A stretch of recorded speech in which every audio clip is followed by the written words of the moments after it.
नमस्कार दोस्तों, मैं हूँ ऋतिक श्रीवास्तव और आज बात करेंगे हम लोग क्वांट सेक्शन को अपना कैसे स्ट्रॉन्ग पोर्शन बना सकते हैं। तो देखो यार, आज हम लोग ऐसा है ना कि आज हम लोग बात कर लेते हैं प्रीलिम्स लेवल के क्वांट सेक्शन के बारे में, ठीक है? क्लरिकल और पीओ दोनों लेवल का लेके चलेंगे साथ में डिस्कस करते वक्त। तो यार अब देखो क्या है ना कि क्लरिकल लेवल, अच्छा पहले क्वांट सेक्शन तो अपन अपना 3 पार्ट में डिवाइड हो जाता है, आप सबको मालूम है, स्पीड मैथ्स, अर्थमेटिक और डीआईज। अब क्लरिकल में क्या होता है ना कि यार स्पीड मैथ सब सारे बच्चों को अट्रैक्ट करती है कहीं ना कहीं, ठीक है? कि आराम से क्वाड्रेटिक आ जाएगी, सीरीज आ जाएगी, और या तो अप्रोक्सीमेशन सिम्प्लीफिकेशन आ जाएगा, मैं सॉल्व कर लूंगा और मैं उस चीज़ को कर ले जाऊंगा।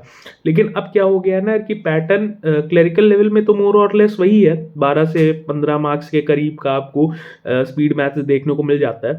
लेकिन पीओ प्रीलिम्स की बात अगर करें तो टफ शिफ्ट जो होती हैं उसमें आपका 5 नंबर तक भी सिमट जाता है स्पीड मैथ्स, या इवन अगर बहुत ज़्यादा किस्मत खराब है तो वो 3-4 नंबर पे भी हो सकता है, ठीक है? तो अब उसमें अपने को लेके कैसे चलना है, देखो यार बहुत ही सेट प्रैक्टिस होती है। आप बहुत सारे एडुकेटर्स जो जब आप सर्च किए होगे आप कौन सेक्शन की तैयारी कैसे करें, तो सब बताते हैं कि 1 से 30 तक का स्क्वायर याद कर लो, मतलब एकदम होता है ना कि जुबान पे होना चाहिए, ठीक है? आपको 24 का स्क्वायर जो है आपको एकदम मुंह पे होना चाहिए, 26 का स्क्वायर मुंह पे होना चाहिए। तो 1 से 30 का स्क्वायर, 1 से 20 तक का क्यूब, और 1 से 30 तक का आपको जो है वो टेबल्स आपको कहते हैं कि आपको याद होनी चाहिए, ठीक है? अच्छा भाई ठीक है। अब बहुत सारे लड़के वही फंस जाते हैं कि भैया याद कैसे होगा, याद कैसे होगा, कंफ्यूज हो जाएंगे, कंफ्यूज। अच्छा स्क्वायर तो चलिए भाई साहब रट वट के जैसे तैसे हो गया, भैया क्यूब्स नहीं याद हो रहा है, क्यूब्स नहीं याद हो रहा है। आप एक बार उसको ए फोर शीट पे अपने A4 शीट पे लिख के, अपने हाथ से लिख के, प्रिंट आउट नहीं, अपने हाथ से लिख के आप उसको अपनी स्टडी टेबल के सामने एक बार चिपका के तो देखो। आप उस पर डेली अपना 15 से 20 मिनट आप सुबह उसको दे के तो देखो। मैं कहता हूँ कैसे नहीं याद होगा, बहुत अच्छे से याद होगा। आप उस चीज़ को बहुत ध्यान से आप उसको ऑब्जर्व तो करो, आपको दिखेगा आपको कहीं ना कहीं जो है। तो वो याद करना है अपने आप को। टेबल्स आपको नहीं याद हो रही हैं, कोई दिक्कत नहीं है, उसको भी नोट डाउन कर लो, ठीक है? पूरा A4 शीट पे लिख दो। अब टेबल्स की सबसे ज़्यादा ज़रूरत हम लोग को कहाँ पड़ती है? क्वाड्रेटिक में पड़ती है। जब बनाते हो ना जो है रूट्स, तो मल्टीप्लिकेशन का ही सारा गेम होता है, जितना जिसकी जितनी अच्छी टेबल्स उतना उसका जल्दी क्वाड्रेटिक सॉल्व होता है। तो अब उसमें कन्फ्यूजन कहाँ होती है? कोई नंबर है जैसे 144 है, अब ये 12 ट्वेल्व भी है, ठीक है? और जो है 24 सिक्स भी है, ठीक है? और तो ऐसे ऐसे है। तो अब ये कंफ्यूजन वही होती है जहां वो नंबर रिपीटेटिव मोड पे होते हैं, ठीक है? तो अब रिपीट मोड पे जब मतलब रिपीट कह रहे हैं, हाँ, कोई नंबर जिसके बहुत सारे मल्टीप्लिकेशन वाले जो वो बनते हैं, पेयर बन सकते हैं। तो आप उसमें पहले अपना 10 तक तो याद याद ही होगी, मैं इतना समझ सकता हूँ। आप 12 से शुरू कर लो। अब बहुत बच्चे बोलेंगे नहीं भैया, अरे 15 तक तो याद ही होती है, ऐसे कैसे? मैं एक बहुत ही एकदम नीचे से जो बच्चा एकदम जो एकदम वो है ना, मैं उसको साथ में लेके चल रहा हूँ कि बेटा तुम 11 से 11 भी नहीं आती है ना, मत शर्माओ, कोई काम नहीं देगा, सिलेक्शन हो जाएगा, सब साथ देंगे। तुमको शर्म नहीं आनी चाहिए, ठीक है? पहली चीज़ तो शर्म उठा के साइड में रख दो। तुमको 9 की भी टेबल नहीं आती है, तुम 9 से कर लो, जहाँ से नहीं आती है वहाँ से कर लो, ठीक है? तुम A4 शीट पे सारी टेबल्स लिख डालो। अब उसमें ये देखो कि नंबर्स जो है रिपीट कहाँ कहाँ हो रहे हैं। जैसे मैंने 144 का एग्जाम्पल दिया ना, वो कहाँ कहाँ रिपीट हो रहा है, तुम उसको सर्कल करते जाओ। और उसको कायदे से याद रखो कि अगर 144 आ रहा है तो तुम्हारे दिमाग में सारी चीज़ें चलनी चाहिए कि इसका जो पेयर्स कौन कौन से बन रहे हैं। 12 12 हो रहा है, 24 6 हो रहा है, और कौन सा हो रहा है, सारी चीज़ें। मतलब होता है ना कि अगर 144 तुमको एग्जाम में दिखे तो तुमको टेबल भी नहीं, तुमको 144 देखते ही आ जाएगी, अच्छा इसका ये पेयर होगा, उसको ऐड करके देखना है, उसको सबट्रैक्ट करके देखना है। क्वाड्रेटिक की मैं बात कर रहा हूँ। और तुम देखे और तुरंत तुम लिख दिए, वहां तुम बच्चों से लीड ले लिए। तो मल्टीप्लिकेशन की सबसे ज़्यादा यूज जो होता है वो क्वाड्रेटिक में होता है। अप्रोक्सीमेशन में तो ऑब्वियसली होता है, लेकिन जो है क्वाड्रेटिक में बहुत यूज होता है पेयर्स बनाने में। जिसकी जितनी अच्छी मल्टीप्लिकेशन उसका उतना ही जल्दी क्वाड्रेटिक सॉल्व होता है। तो एक बात ये हो गई, ठीक है। टेबल्स अपने को याद करने हैं, स्क्वायर से याद करने हैं, क्यूब से याद करने हैं। अब इतना करने के बाद ये बहुत एकदम होता है ना कि फर्स्ट स्टेप है आपका क्वांट्स प्रिपरेशन में। स्पीड मैथ्स ही सब लोग प्रेफर करते हैं कि सबसे पहले मैं प्रैक्टिस शुरू करूंगा, और उसमें भी सबसे पहले एक ही स्टेप है। तो आप लिख के A4 साइज में और अपने हाथ से लिख के, ऐसे मत पढ़ो, A4 शीट में लिख लो और उसको सामने चिपका दो। नहीं चिपकाना है, लाइब्रेरी में पढ़ते हो, घर में है पढ़ते हो, सामने दीवार पे पेंट खराब हो जाएगा, ये वो है, एक लेके रख लो इस टाइप का पैड, ठीक है। और जो है उस पर अपना ऐसे ही वो किए रहो, लगाए रहो, ठीक है। 40-50 रुपए का आता है, पैड ले लो अपना और डेली सुबह उठो, आधे घंटे दो, कैसे नहीं याद होता है मैं देखता हूँ, ठीक है। दूसरी चीज अपने को ये करनी है, अर्थमेटिक का जो अब टाइम आ गया है कि अब अर्थमेटिक अपन स्किप करके आप नहीं चल सकते हो इस एरा में। प्रीलिम्स में भी ये देखा गया है कि profit and loss based DI आ जाती हैं, प्रोबेबिलिटी बेस्ड डीआई आ जाती हैं, मेंसुरेशन बेस्ड डीआई आ जाती हैं।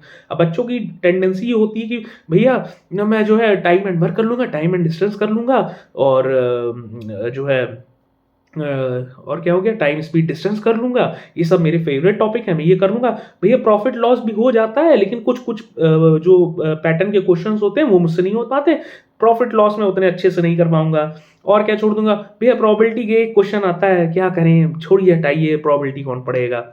आदमी होता है ना टेंडेंसी स्किप करने वाली, अरे भैया मेंसुरेशन कौन पढ़ेगा, कौन फॉर्मूला रटेगा, छोड़ दिया। 3-4 मैं बता रहा हूँ ना, 3-4 चैप्टर्स तो ऐसे ही बच्चे दान में छोड़ देते हैं कि भैया प्रोबेबिलिटी नहीं पढ़ूंगा, भैया मेंसुरेशन नहीं पढ़ूंगा, भैया प्रॉफिट एंड लॉस ढंग से नहीं लगाऊंगा, जो कंफ्यूजन उसमें रह जा रही है, जो है mark price, selling price, cost price, और उसमें मैं वो करूंगा ही नहीं। पार्टिकल्स जो है एक जो है एक product based on sold on selling price, इस टाइप का क्वेश्चन है, मैं ये छोड़ दूंगा, मैं क्लियर नहीं करूंगा अपना कॉन्सेप्ट। बच्चे की टेंडेंसी हो जाती है कुछ नहीं लेकिन पढ़ना ही नहीं चाहता है, इससे कर देगा वो, उसको टाइम एंड वर्क में मजा आ रहा है वो टाइम एंड वर्क ही करेगा, टीएसडी में मजा आ रहा है टीएसडी करा रहेगा। अरे बेटा सब पढ़ना है, टीएसडी और टाइम एंड वर्क और परसेंटेज ही प्रैक्टिस करके एग्जाम नहीं निकलेगा ना, सारे का वेटेज इक्वल है, ठीक है। तो करना सब है। तो पहली नंबर का जो थंब रूल है अपना अर्थमेटिक के लिए, कोई भी चैप्टर स्किप नहीं करना है। अच्छा बहुत लोग बोलते हैं भैया सिलेबस कंप्लीट कर लिए क्वेश्चन नहीं बन रहा है, सिलेबस कंप्लीट कर लिए क्वेश्चन नहीं बन रहा है, तो उसका देखो यार बहुत शॉर्ट इलाज है। इलाज ये है कि एक बार जो है सिलेबस कवर करो, ठीक है, और नोट्स बना लो। अब बहुत लोग हंसेंगे, अरे भैया क्वांट्स में कौन नोट्स बनाता है, भैया जिसकी वीक होती है ना बना लो, गुनाह नहीं है, पाप नहीं है, वेद पुराणों में नहीं लिखा है कि आपने उन क्वांट्स की नोट्स नहीं बना सकते हो। आप ऐसे टीचर से पढ़ो जो आपको पूरा A to Z उस लेवल तक का, बैंकिंग के प्रीलिम्स तक का, और इवन वो कहता है ना कॉन्सेप्ट आपका क्लियर कर दे। जैसे मैंने प्रेफर किया था, वैसे तो हर्षल सर को मैं मेंस के लिए फॉलो करता हूँ, उनके भी वन शॉट वीडियोस पड़े हुए हैं, प्रोबेबिलिटी का पढ़ा हुआ है, मेंसुरेशन का पढ़ा है, लेकिन अर्थमेटिक के लिए थोड़ा सा मैंने कौशिक मोहंती सर को फॉलो किया था। उनका वन शॉट्स वीडियो अगर उनके चैनल पे जाओ, अगर आज भी वो पढ़े होंगे ना, तो जो है आपको कहीं ना कहीं वो मिल जाएंगे 4 घंटे वाले। अभी नए नए वाले वो भी 2-2.5 घंटे के बनाने लगे हैं शायद से। पुराने वाले जो उनके वीडियोस होंगे ना, जो 4 घंटे 4.5 घंटे में, भाई साहब आपको जीरो से उठाएंगे और एकदम टॉप नॉच क्वालिटी के आपको क्वेश्चन वो सॉल्व करा देंगे। अब क्या है, एक अब बोलोगे भैया एक एक क्वेश्चन का नोट्स बनाऊं, हाँ बना लो, मैं आगे बता रहा हूँ क्यों यूजफुल होगा वो मैं बता रहा हूँ। एक ऐसा मोटा सा रजिस्टर ले लो स्पाइरल वाला, ऊपर लिख दो क्वांट्स अर्थमेटिक और शुरू हो जाओ। जितना जितना कंप्लीट करते जाओ, एक एक क्वेश्चन लिखो, तुम्हें समझ में आ रहा है तो ठीक है, नहीं समझ में आ रहा है क्वेश्चन पॉज करो वीडियो, क्वेश्चन लिखो, कैसे सॉल्व कर रहे हैं सर लिखो, और उसका सोल्यूशन भी लिखो पूरा क्लियर कट एकदम। वो फायदा तुमको ऐसे करेगा जब तुम आज से 1 महीने 2 महीने 3, क्योंकि देखो यार अपनी प्रिपरेशन जर्नी तो कोई 2-4 महीने की तो है नहीं कि भैया एक बार पढ़ लिए रिटेन हो गया, एग्जाम में आया काम आया सिलेक्शन हुआ तो ठीक है, नहीं अगली बार जब होना होगा डबल मेहनत क्यों करेंगे अपन यार, जब हम एक बार अपना टाइम इन्वेस्ट कर रहे हैं सिलेबस कंप्लीट करने में, तो ऐसा करेंगे कि हमको अगर कल को मुझे 8 महीने बाद भी कोई एग्जाम देना है, तो मैं वो वीडियो में 4 घंटा अपना सर देने से अच्छा है कि मैं अपना रजिस्टर खोलूंगा, सारे टाइप के जो क्वेश्चंस हैं मैं उनको देखूंगा कि कैसे सॉल्व होते हैं, मुझे कहाँ दिक्कत हुई थी मैं उसको देखूंगा और मैं आगे बढ़ूंगा। मेरा सिलेबस रिवाइज तो हो जाएगा, मुझे बार बार कवर करने की तो जरूरत नहीं रहेगी। तो ये होती है नोट्स की इंपॉर्टेंट क्वांट्स में भी। और ऐसे टीचर से पढ़ो जो आपको पूरा A to Z लेके चले। ये नहीं कि आपको 1 घंटे में कह रहा है कि बेटा मैं 1 घंटे में टीएसडी पढ़ा दूंगा। नहीं, आप पढ़ो, वन शॉट पढ़ो। आप 4 घंटे की वीडियो देखो, देखनी पड़े देखो। उसको 2 दिन लगे आपको कंप्लीट करने में, 3 दिन लगे, होने दो, कोई दिक्कत नहीं, मत भागो, अपने पेस पे करो। लेकिन एक बार कंप्लीट हो गया, उसकी एक बार आपने नोट्स अच्छे से बना ली, तो आपके through out the preparation journey, मेरे पास अपने जो शुरुआती दिनों के नोट्स हैं, मैं उनको रेफर करता हूं, क्योंकि यार दिमाग है, चीजें स्लिप हो जाती हैं। आप रिवाइज करना है आपको एग्जाम के पहले, आपको देखना है कोई कॉन्सेप्ट आपके दिमाग से निकल रहा है, वो नोट्स आपकी काम देगी। तो नोट्स बनाना है अपने को, ठीक है, और अच्छे से, बहुत अच्छे से नोट्स। अब अच्छे से का मतलब ये नहीं है कि आप उसमें 4 पेन लेके जो है सजा रहे हो, क्वेश्चन ब्लैक पेन से लिखूंगा सर, सॉल्यूशन को रेड पेन से लिखूंगा, फिर उसके आगे ब्लू पेन से लिखूंगा। नहीं, सजाना वहां तितली और बादल नहीं बनाने हैं। अच्छे से का मतलब है कि आप बहुत अच्छे से एक एक क्वेश्चंस बहुत क्लियरिटी के साथ और एक एक स्टेप बाय स्टेप बहुत क्लियरिटी के साथ अपना लिख लो, जो आपको अपनी भाषा में समझ में आए। आज अगर 6 महीने बाद भी मैं वो कॉपी उठा के आपको दूं, तो आपको हाँ भैया मुझे ये समझ में आ रहा है, ठीक है, हो गया। अब अर्थमेटिक ये हो गया। अब डीआई पे आते हैं, ठीक है। डीआई की बात ये है कि बहुत सारी वीडियोस पढ़े प्रीलिम्स लेवल पे, आरआरबी पीओ का जो लेवल होता है उसमें जो बार ग्राफ्स वगैरह होते हैं, लाइन ग्राफ होते हैं, ठीक है, और परसेंटेज बेस्ड डीआई आती है। ये सब बहुत, एक होता है ना कि आप देखोगे कि एक जो है रिपीटेटिव पैटर्न आपको दिखेगा कि इसी टाइप की डीआई आनी है, सेट ऑफ क्वेश्चंस होते हैं, उसी को करना है। आप कोई भी वीडियो उठा लो किसी भी सर की, या कोई किसी के भी चैनल पे जाओ, हर्षल सर के चैनल पे जाओ, वीडियोस देखो प्रीलिम्स के टाइम की, ठीक है, लोग कराते हैं वन शॉट डीआईज वाला, प्रीलिम्स की डीआई फोकस जिस पे रहेगा, प्रीलिम्स की डीआई जिस वीडियो पे फोकस रहेगा उसको खोल लो। बहुत सारे आपको उसमें शॉर्ट ट्रिक्स मिल जाएंगे लेक्चर्स के दौरान, आप उनको समझ लो कि मुझे कैसे सॉल्व करना है, ठीक है। हर जगह डेटा निकालना इंपॉर्टेंट नहीं होता है। अब पता लगा बहुत लंबी डीआई है, बहुत ज्यादा कैलकुलेशन बेस्ड है, आप सीधे क्वेश्चन पे जाओ, क्वेश्चन में जो रिक्वायर्ड है टेबल एक बना लो, ठीक है, टेबल बना लिया, क्वेश्चन के बेसिस पे जो रिक्वायर्ड है जितना निकला उसमें लिख दिया, नेक्स्ट क्वेश्चन पे गए, ठीक है। अगर मान लो कि जो पिछले क्वेश्चन में जो डेटा था, अगर वो नेक्स्ट क्वेश्चन में भी रिक्वायर्ड है, तो आपके पास नोटेड हो गया ना, लेकिन आप पूरा भी निकालने नहीं बैठे कि आपका समय गया। ऐसे करके कई बार चलना होता है। कई बार ये होता है कि अच्छा चलो नेसेसरी हो जाता है कि मुझे डेटा निकालना है, तो सिचुएशन होती है। हर बार एक जैसा चीज, आप पत्थर की लकीर नहीं हो जाती है कि आपको वही करना है, मैं डेटा निकाल के ही करूंगा तो निकाल के ही करूंगा, मैं ऐसे ही करूंगा, नहीं। जैसा क्वेश्चन वो आपका दिमाग चलेगा, जब आप एक प्रैक्टिस के लेवल पे एक आ जाओगे तो आप क्वेश्चन देख कहोगे कि हाँ मुझे इसमें डेटा निकालना है कि नहीं निकालना है, मुझे इसमें आगे कैसे प्रोसीड करना है, ठीक है। तो वो प्रैक्टिस अपने को करनी है। DI is all about practice. और आप एक बार 1 2 4 10 वीडियो जो आपको रेफर करना है आप रेफर कर लो, और आप गुड टू गो हो आप प्रीलिम्स लेवल की डीआई के लिए, ठीक है। अब फिर हम लोग वापस आते हैं कि अर्थमेटिक के क्वेश्चंस बन नहीं रहे हैं सर, सिलेबस कवर हो गया। ये क्वेश्चन बहुत बच्चों का होता है।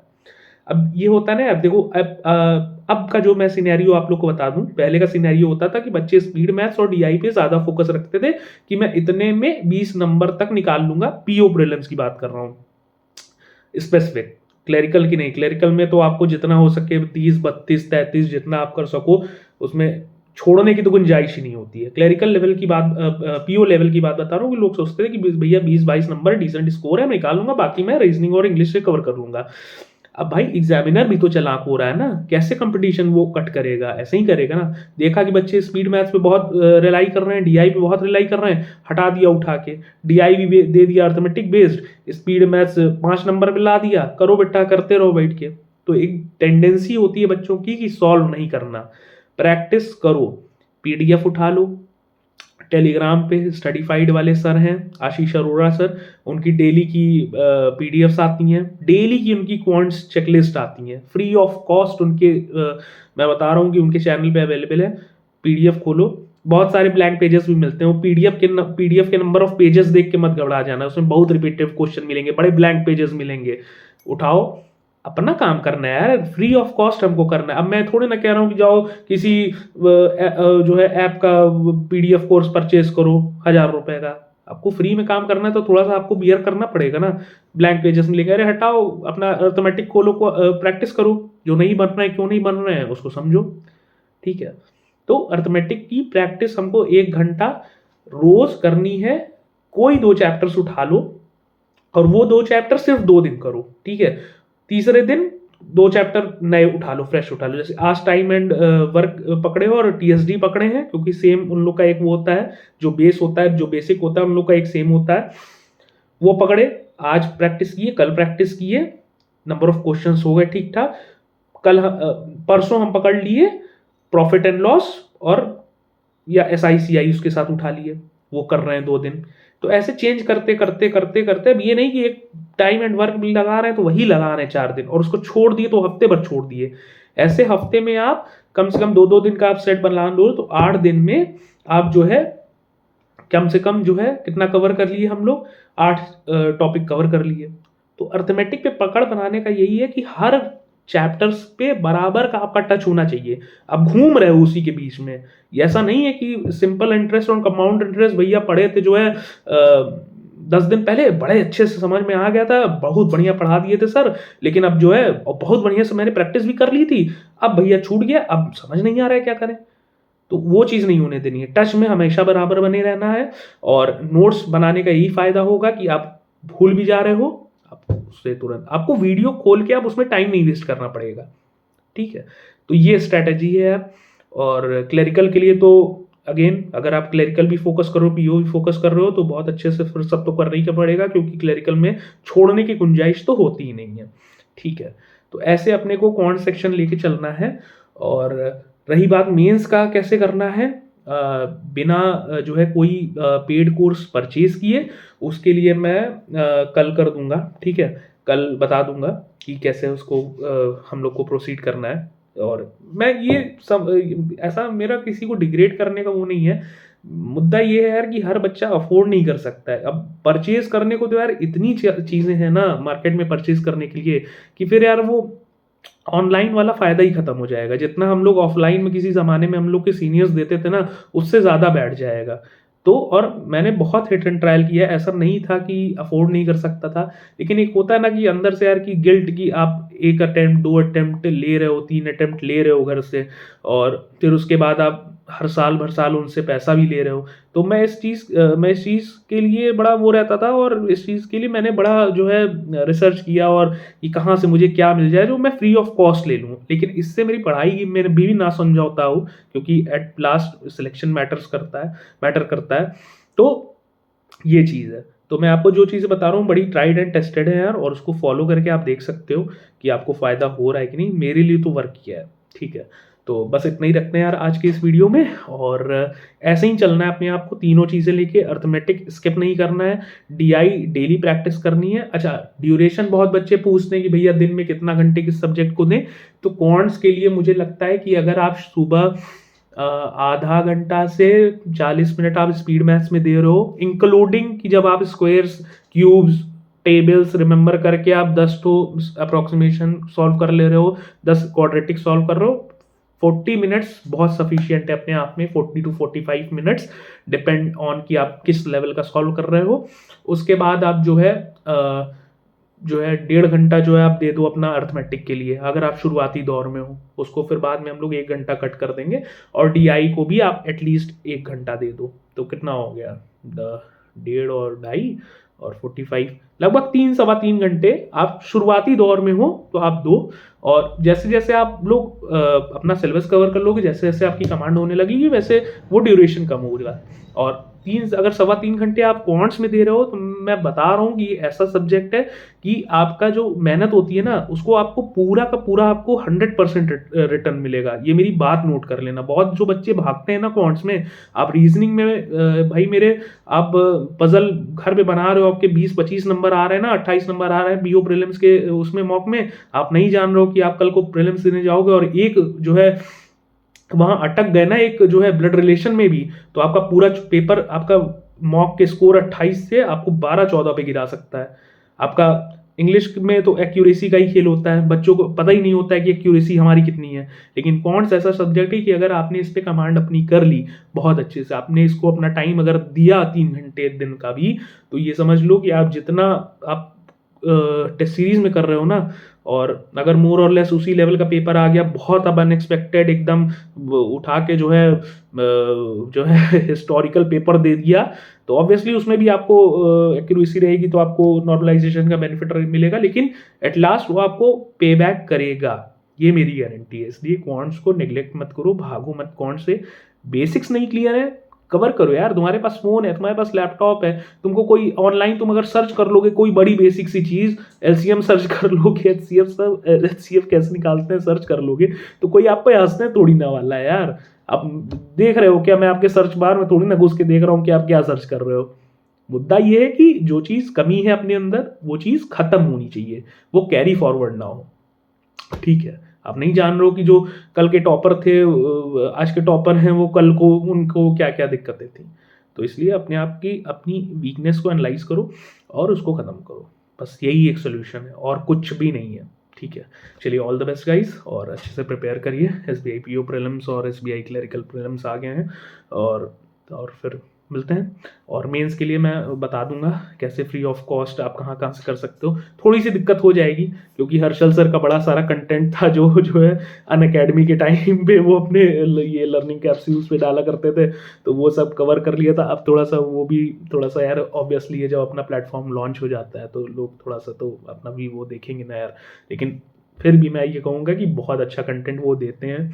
और आशीष अरोड़ा सर भी बहुत अच्छा, सारे ही टीचर्स यार, वही है ना कि वही 3 इडियट वाला डायलॉग है कि पूरा ज्ञान बह रहा है, कहीं से भी लपेट लो, बस पढ़ने की वो होनी चाहिए, पढ़ने का मन होना चाहिए बच्चे का। ठीक है, okay guys, all the best, और फिर कमेंट सेक्शन बताइएगा कि और कैसे हम लोग को आगे क्या करना है डिस्कस। ठीक है, बाय बाय।